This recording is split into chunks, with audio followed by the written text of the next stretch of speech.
Welcome back, everybody. Today we are going to talk about the lift kit. The Bronco here, got it in the shop, well, our garage. We call it our shop. This is kind of where we work out of. So, got the Bronco in, and we have something very special for you guys. So we reached out to HRG Engineering out in North Carolina, and they make a 1.5 inch lift kit for the Bronco. Now, the reason we went with this lift kit compared to like the rough country lift kit, I've seen way too many issues where people are putting the rough country on there, and because it's cheap steel and just not working very well, it's damaging their Broncos. We don't want that. We want to be able to enjoy it and still try to keep some of the quality. They guarantee that. This is American made, this is American steel, everything's supposed to be a little bit nicer than the rough country kit. So let's take a look at it.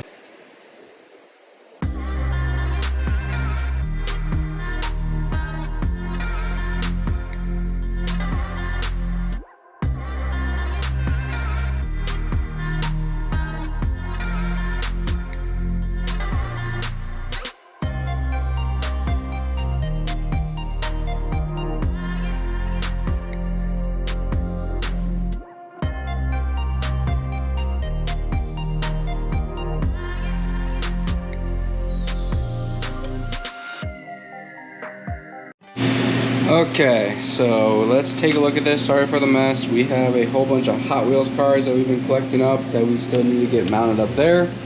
Hung up on the wall there. We got our Bronco, full-size Bronco, 2-door there. But we got some stuff, we're going to be hanging some of the Hot Wheels cars right up there. For some of the ones that we like, we got like Ghostbusters and some of the off-road vehicles on installing the lift kit. So we got a roll hazard sticker that we're probably going to be getting mounted on there so that they understand that this vehicle is lifted. Pretty cool. They even got the little Bronco there. That's awesome. Important information. So Ben's the guy I've been working with. He's one of the customer service reps there. Not sure if he owns the company or if he's just part of the team for designing and testing. But you can see some of his videos right up here. So go check them out. And yep, these are just the instructions. Talks about the lift kit that we purchased, as well as some information, recommendations. Talks about vibrations, and then of course it's got all this information here where it talks about how to install it with some pictures, and pictures are good. Good reference point. I like instructions like this because it kind of shows you what we're looking for. But again, they've already installed this on their Bronco Sport. So again, if you want to, go check out that link up in the upper right hand corner there, and you can see them installing theirs and theirs, but we're going to do ours as well too. So let's open these all up and see what's inside these. So we pulled it out of the box. Everything's all nicely wrapped into the little sections of each one of them. I'm assuming these are the front spacers, these are going to be the rear spacers. Then we got some sway bars, and then some other miscellaneous hardware for each one of these here, plus the camber bolts that are for the back. So let's cut these all open, cut, and see what's inside. So check it out. This is the kit here. We have the HRG Engineering kit here, the 1.5 inch lift leveling kit for the Bronco Sport. So we have these front spacers, a lot of hardware, some spacers, new sway bar links, and of course the rear spacers. So StartGazer is about ready to get lifted. 1.5 inches, and then we're looking at some tires that we're going to be getting on here to get those swapped out so they're a little more aggressive. Like I said, we are really looking forward to 2022 as we start continuing to build the StartGazer out. Plus we got the overland trailer that we're going to be taking out and doing a whole bunch of stuff with. So hope you guys are liking the content so far. Let's get this kit installed. If you guys are curious about the kit and the company HRG Engineering, make sure you guys check them out below, the link in the description. They have all sorts of products, not just for the Bronco Sport, but for other products out there. They were kind of famous for doing like the Honda CR-V and some of the other stuff out there. So make sure you guys check them out. Pretty cool guys out there and doing some American-made stuff here. That's what we're trying to do with the Bronco, is try to keep it more American-made. I know we got the rough country bull nose on there, but we are looking to upgrade that later on to a more functional off-road bumper to actually be able to put a winch and that kind of stuff on. And then of course we got the Hobbs off-road rack up here that we got installed, and that's also American made. So we are trying to keep it all USA made and keep it in the States. So make sure you guys check them out. Let's get started. I'm not going to really go step by step with them. They gave a pretty detailed information on that, so I'm going to kind of reference their video so that you guys can go check that out. Also, make sure HRG Engineering down in North Carolina, link down below in the description. Make sure you guys are checking them out. Pretty cool little lift kit for the Bronco Sport if you guys are looking for that kind of stuff. So let's get started.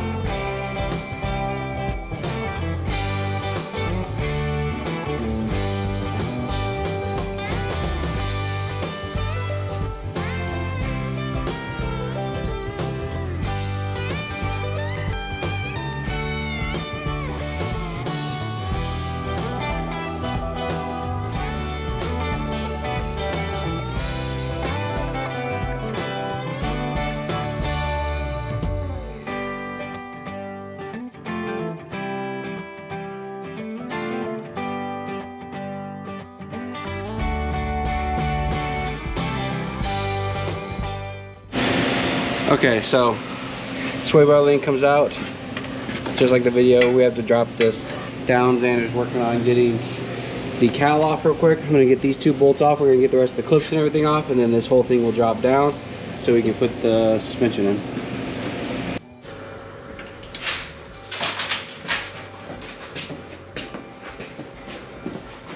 Today went fast at work, like extremely fast.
Okay, grab that strap. Just use your other arm. Got it? Yep.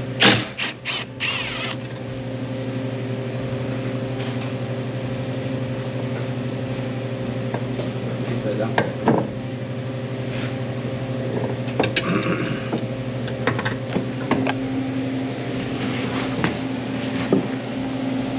Voila. One strut down. Let's get the spacer and everything all hooked up. So basically you're gonna have one of these spacers. You guys. Okay, so as we start to put this together, I always recommend Loctite just because I want to make sure that nothing ever comes loose, because this will be going off-roading and we want to be safe with it. So make sure you just kind of use just a little bit of Loctite. I use the high strength. We've already got the other side taken off. Xander's gonna walk you over there and show you. We've got that side ready. We're gonna start assembling all this back together.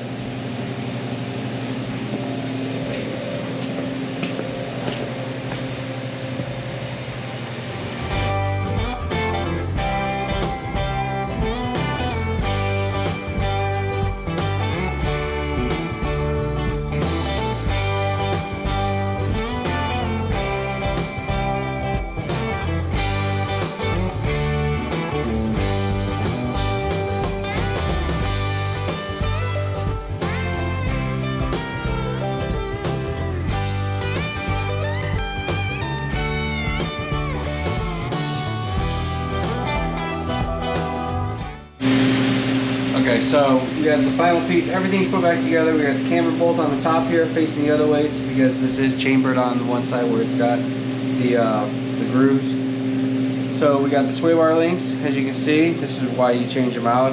Huge difference. These are a lot shorter. These are a lot longer, because once you change the pivoting point of this, it lifts it up a little bit. So you need a little bit shorter sway bar links. So we're gonna get this installed.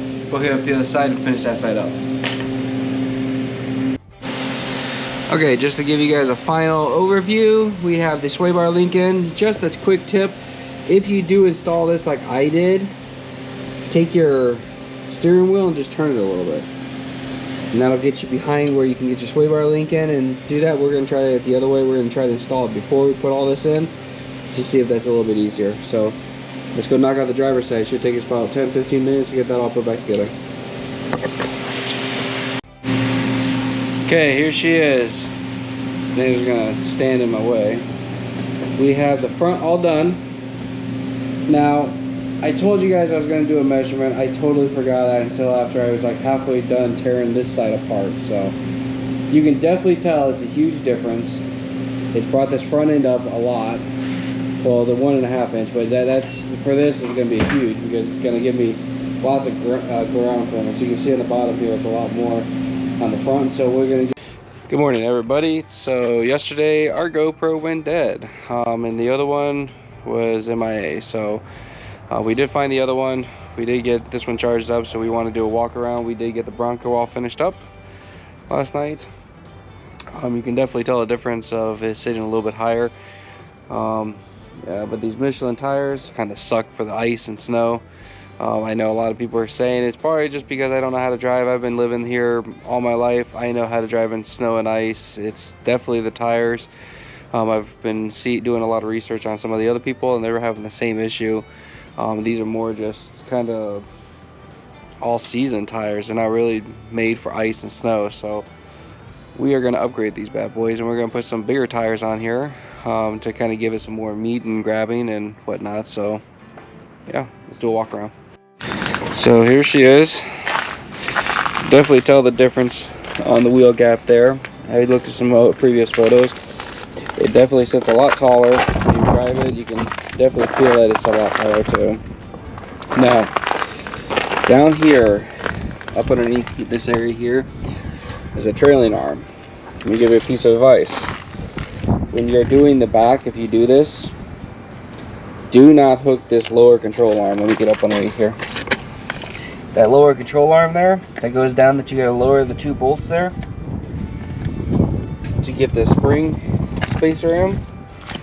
Don't put it all back together. While the arm's still hanging down after you get the spring put in, drop the trailing arm, put the spacers in, and put it all back together. It made it so much easier on this side to do that compared to this side where I had put it all back together. So just a piece of advice. Once you get the trailing arm bolts in and the spacers and everything, because it'll come with extended bolts, you can put it all back together. But we're going to take her in, get the new tires put on it, and get a wheel alignment done, just to make sure we're still straight on all 4. So yeah, there she is. She is lifted 1.5 inches and leveled, so definitely looks a lot better. Step back a little more.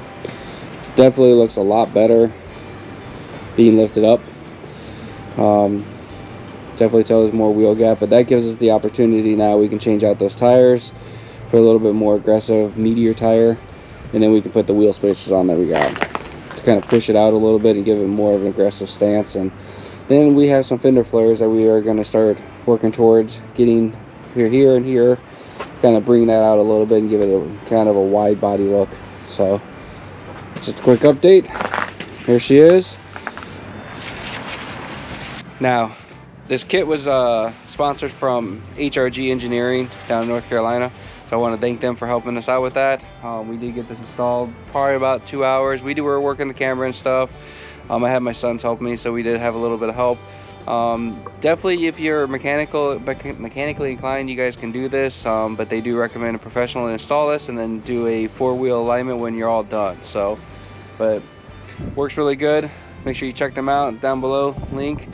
And then if you guys are still watching this video and you guys haven't seen the original video, let me pop that up there again.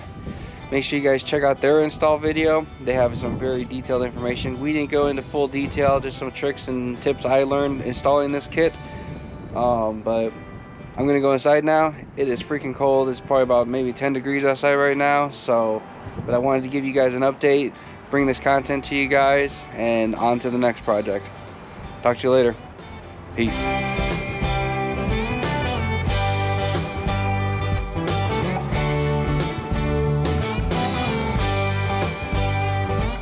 Who's radio here I come?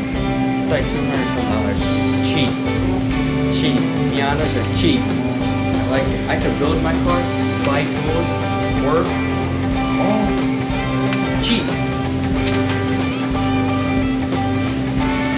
Get yourself a piano.